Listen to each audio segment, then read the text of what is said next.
ज्ञान बिंदु test series में स्वागत है। आइए आज देखते हैं current affair with Indian economy. Current affair economics को जोड़ करके पढ़ते हैं। फर्स्ट क्वेश्चन है हमारा ओइकोनोमिया। ओइकोनोमिया शब्द का अर्थ है, ओइकोनोमिया शब्द का अर्थ होता है घरेलू प्रबंध से। आइए इसके बारे में जानते हैं। इकोनोमिया इकोनॉमिक्स से संबंधित है, इकोनॉमिक्स से संबंधित है। इसमें ये इसका ग्रीक शब्द से लिया गया इकोनॉमिक्स। एक आइकोस तथा नीमेन। आइकोस का मतलब होता है घरेलू और नीमेन का मतलब होता है प्रबंध। तो ये दो शब्द है। आइए दूसरा नंबर क्वेश्चन है, किसी मुक्त बाजार अर्थव्यवस्था में कीमत तंत्र का संचालन निम्न में से किस एक की ओर संकेत करता है? तो ये कीमत संचालन जो संकेत करता है वो मांग और पूर्ति के दबावों के न्याय क्रिया मांग और पूर्ति के न्याय क्रिया की ओर संकेत करता है। तीसरा क्वेश्चन है ये, आय तथा उत्पादन का प्रवाह निम्नलिखित में से किन में होता है? तो ये अर्थव्यवस्था के दो क्षेत्रों में होता है, सही है। अर्थव्यवस्था के 3 क्षेत्रों में होता है, अर्थव्यवस्था के 4 क्षेत्रों में होता है। उपरोक्त में से सभी अर्थव्यवस्था के सभी क्षेत्रों में होता है। ये मुख्यतः ये 5 क्षेत्रों में आय का अधिकतम प्रवाह जो होता है वो 5 क्षेत्रों में होता है। ठीक, तो फर्स्ट में है उत्पादन क्षेत्र और सेकंड में है गृहस्थ क्षेत्र और थर्ड में है वित्तीय क्षेत्र और फोर्थ में है सरकारी क्षेत्र है फोर्थ में, और फिफ्थ में है विदेशी क्षेत्र। तो 5 आय तथा उत्पादन का जो प्रवाह है, जो 5 ये मुख्य कारण है इसका, अधिकतम इन्हीं में 5 में प्रवाह होती है आय की। चौथा क्वेश्चन, वर्तमान में भारतीय अर्थव्यवस्था को किस उपनाम से जाना जाता है, संबोधित किया जाता है? तो विकासशील भी कहा जाता है भारतीय अर्थव्यवस्था को। अल्प विकसित, ये आलोचनात्मक, जो भी आलोचना करता है वो अल्प विकसित कहता है, ये भी संज्ञा दी जाती है। अर्ध विकसित, आधा विकसित है, हाँ ये भी। उभरती हुई अर्थव्यवस्था, ये सभी उपयुक्त में से सभी सही है। देशवासियों द्वारा विदेशों से अर्जित आय में से विदेशियों द्वारा देश में अर्जित आय को घटाकर जब सकल घरेलू उत्पाद में जोड़ देते हैं तो उससे क्या प्राप्त होता है? उससे हमारा जो प्राप्त होता है वो सकल राष्ट्रीय उत्पाद प्राप्त होता है। ठीक है, इसमें देखना ये घरेलू उत्पाद प्लस विदेशों से प्राप्त आय, शुद्ध आय, घरेलू उत्पाद प्लस विदेशों से प्राप्त शुद्ध आय।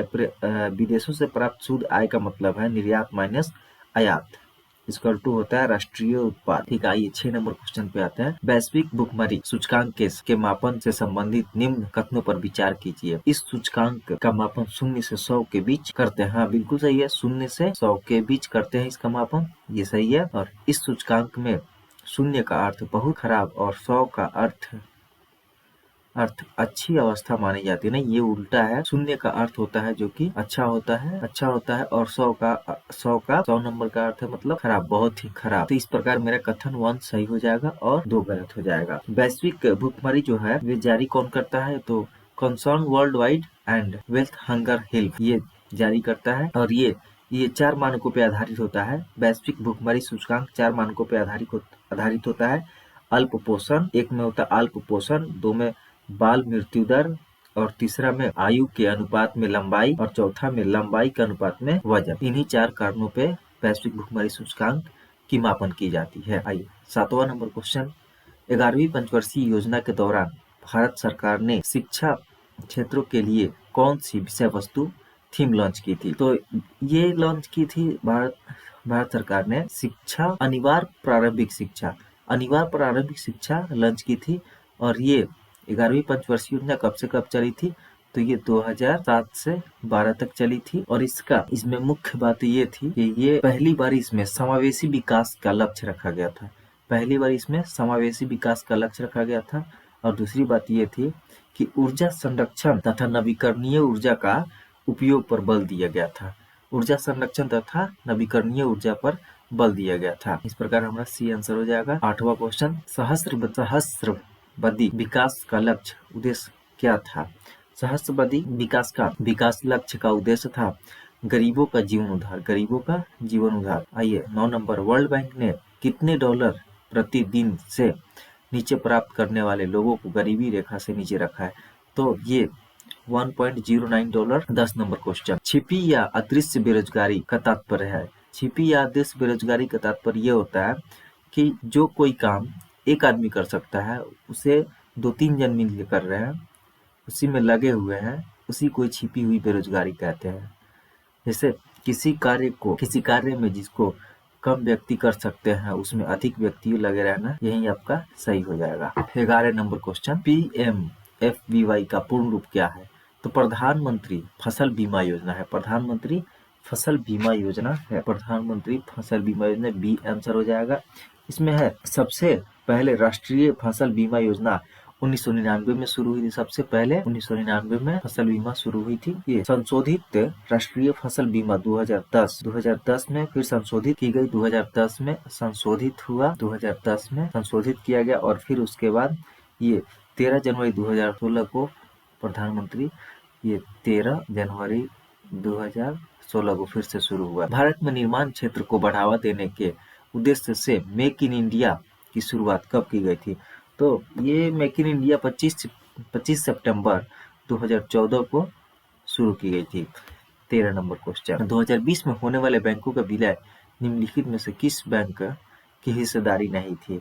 तो इसमें जो है ये पंजाब एंड सिंध बैंक की हिस्सेदारी नहीं, बाकी सब विलय हो गया था। ये केनरा बैंक सिंडिकेट बैंक से मिला था, केनरा बैंक सिंडिकेट बैंक से मिल गया था। और ये ओरिएंटल बैंक ऑफ कॉमर्स, ये भी इसका भी विलय हुआ था। और इस प्रकार सारे बैंकों को मिलाने पे कुल शेष बैंक अभी कितने हैं, अभी 12 बैंक हैं। हेलीकॉप्टर मनी का आशय क्या। हेलीकॉप्टर मनी ये है विमुद्रीकरण प्रक्रिया के माध्यम से सरकार द्वारा उच्च मूल्यों पर धन का संचय करना। नहीं, ये नहीं है। अगला ऑप्शन, नोट छापकर सब्सिडी प्रदान कर और अन्य योजनाओं के माध्यम से नागरिकों के हाथ में अचानक अत्यधिक धन देना। हाँ, यही है, यही सही है, इसी को कहते हैं। वर्ष 2008 में गठित डॉक्टर सी रंगराजन समिति का कार्य क्षेत्र था। डॉक्टर सी रंगराजन का कार्य क्षेत्र था ये डॉक्टर सी रंगराजन समिति का कार्य था ये वित्तीय समावेशन पर सुझाव देना, वित्तीय समावेशन पर सुझाव देना। 16 नंबर क्वेश्चन, यदि राजकोषीय घाटे से ब्याज भुगतान को निकाल दिया जाए तो अवशेष को क्या कहा जाता है। प्राथमिक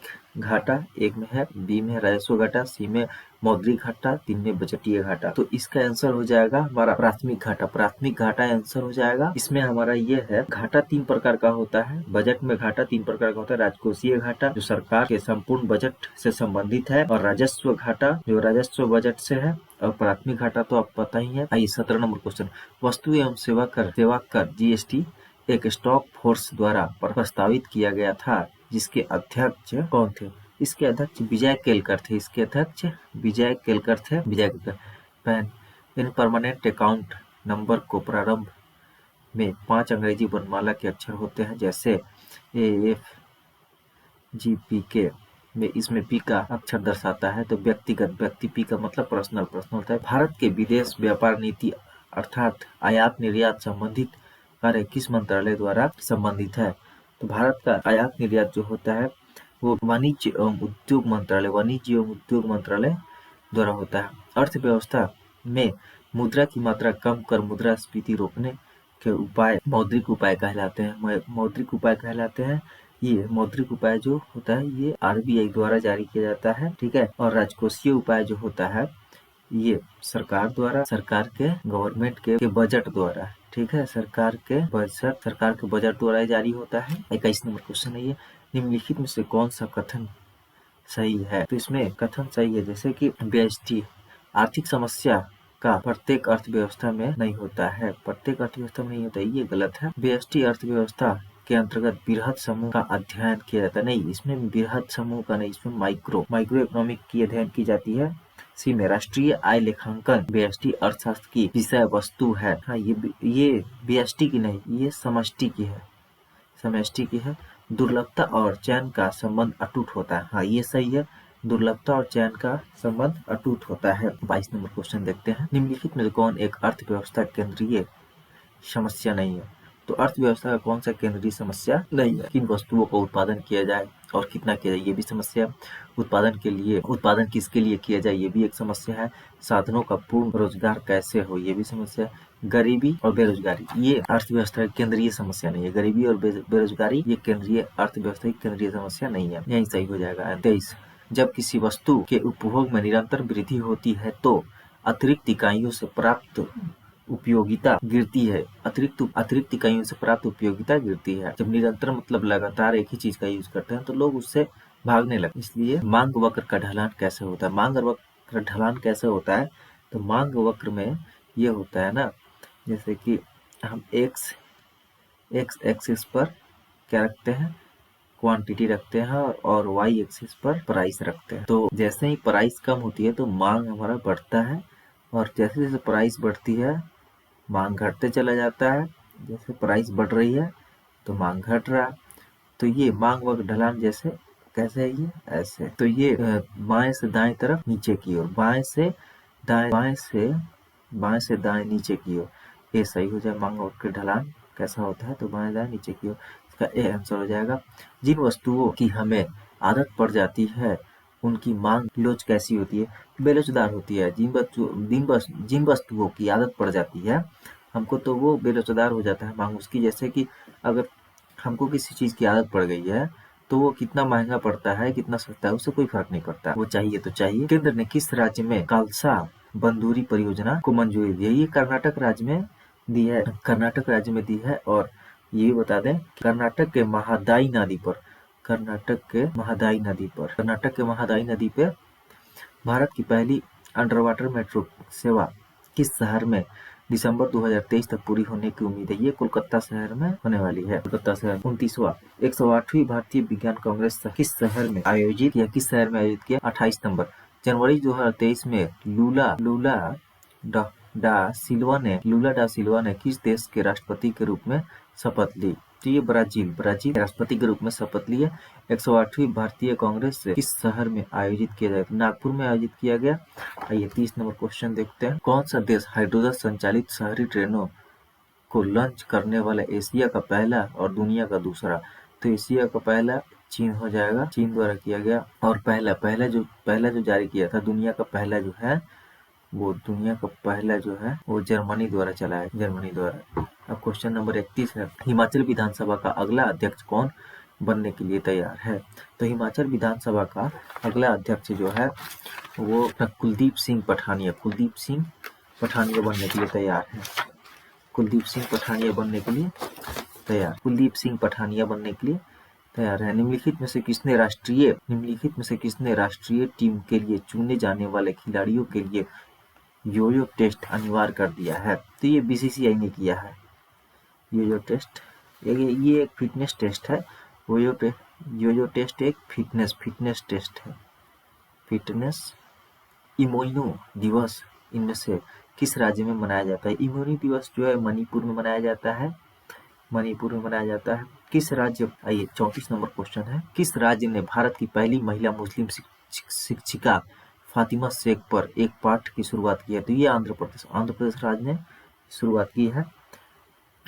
अगला क्वेश्चन है, ये भारत के किस देश में महिला शांति सैनिकों की एक पलटन तैनात कर रहा है, तो ये सूडान में भेज रहा है। किस राज्य ने घोषणा की कि ग्रामीण क्षेत्रों में जल्द ही 122 नए खेल परिसर बनाए जाएंगे, तो ये महाराष्ट्र की सरकार ने घोषणा किया। अम्बेडकर ए लाइफ पुस्तक के लेखक कौन है, अम्बेडकर ए लाइफ पुस्तक के लेखक है शशि थरूर है। भारत के 69वें ग्रैंड मास्टर कौन बने, तो भारत के 69वें ग्रैंड मास्टर जो है वो प्रनेश एम कहाँ है जी, हाँ प्रनेश एम बना, और ये तमिलनाडु के हैं। प्रनेश एम जो है तमिलनाडु का है।